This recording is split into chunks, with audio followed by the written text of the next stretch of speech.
Welcome to VideoTour.AI. In this tutorial, we'll show you how to create custom AI-generated music for your property videos.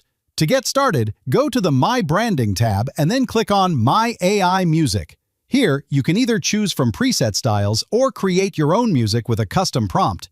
If you use the presets, simply preview each style by clicking Preview. Once you find one you like, click Generate. Each generation costs 5 credits and produces 2 unique versions of the track. If you'd like something more creative, select Custom Prompt and describe the type of music you want in your own words. The AI will then generate 2 completely new variations every time, ensuring no 2 results are the same. All your generated music will be saved in the My Library section, where you can listen to and manage your tracks. You'll also find them directly inside your video projects.